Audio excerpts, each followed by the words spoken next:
Hello, Dazzle. Thanks for coming and hanging out with me today. I'm glad that you're here. Today, I want to answer the question: should you become a nurse?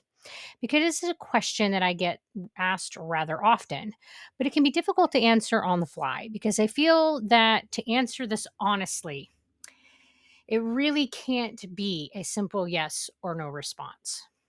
Before someone decides to become a nurse, I feel that it is important to know some facts. If you become a nurse, you will be assaulted while doing your job. If you become a nurse, you will experience a significant trauma and will likely develop PTSD from doing your job. If you become a nurse, you will significantly injure yourself at least once. If you become a nurse, you will work holidays and weekends. You will be mandated and you will be on call. If you become a nurse, you will probably at most make $39 an hour with a starting pay of around $30 an hour.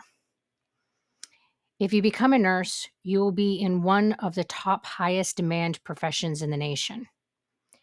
If you become a nurse, you will be invited into the most intimate moments of people's lives. You will do work that truly matters. If you become a nurse, you will have a ton of options with one degree. All right, those are the facts. Now let's talk about them a bit, shall we? If you choose to become a nurse, know that you enter the most dangerous profession in our country. 1 in 4 nurses has been abused in the workplace.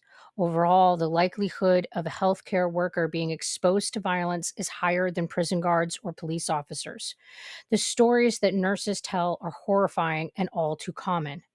I have many of my own. Every day, nurses are stabbed, punched, grabbed, kicked, verbally assaulted, or worse.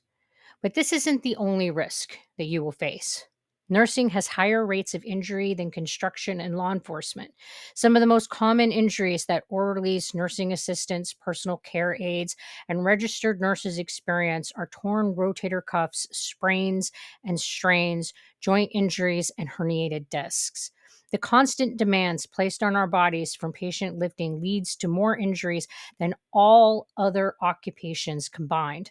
On top of that, the kinds of injuries that nurses suffer tend to have lifelong consequences, which often include disability and chronic pain. But it's not just your body that will be at risk. Seeing people in terrible states is a routine part of a nurse's job.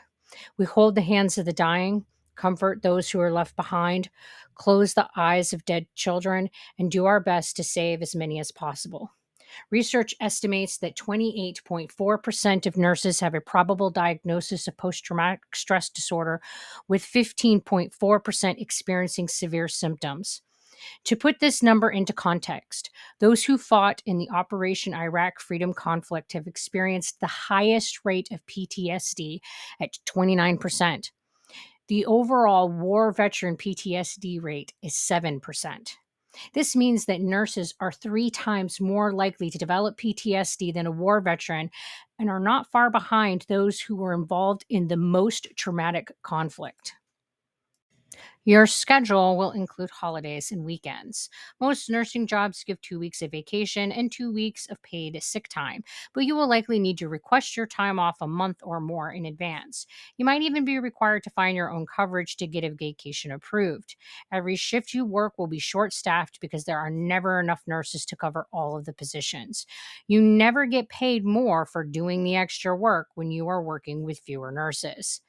Many facilities mandate in some fashion, and this can mean that if there is a call out, you can be required to stay past your shift, or it could mean being required to work overtime. On some of your days off, you will also be on call and required to come in if there is a call out. The compensation will never feel adequate for everything that you are asked to do. You will start out at a $30 an hour pay when you enter your profession at 20 years old. After working as a nurse for 45 years and retiring at 65, hopefully, you can look forward to making about $9 more than when you started. And let's compare that pay growth rate of other professions.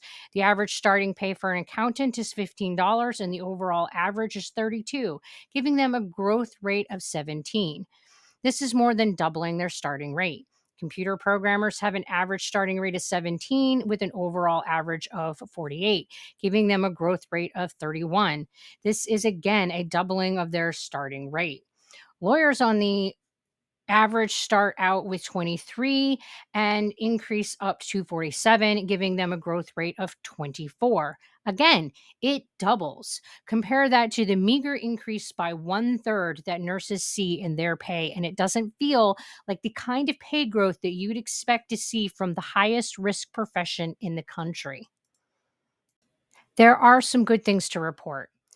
You would be in one of the highest demanded for jobs in the world. This means that you would have a job security that most professions cannot promise. Having a nursing degree will open up a ton of job options. Nurses are working everywhere, from tech companies to hospitals to courtrooms. Unlike many other degrees, you can use this one degree to do any of these things. There's nothing stopping you from changing partway through your career either. But the true gold of nursing is in the humanness of it. You'll be able to see people be born and see them die. All of humanity at its most raw, bare, and vulnerable states will be your daily interactions. The connections that you can make with people in these moments is beyond my ability to communicate. It uplifts us to the divine. This little paragraph is the reason that I am still a nurse. So, should you become a nurse? For most, I would say no. For the small few who listened through to this long list of awful things, but then got to that final bit and felt that deep need to help and connect with others, maybe. The rest of this post is for those few. If you're going to be a nurse, this is my advice. Before becoming a nurse, before going to nursing school, become a CNA and work in either long term care or medical surgical nursing for 2 years. Be sure that you provide postmortem care at least once. This will give you a great feel for what working in the profession is like without gaining a ton of debt.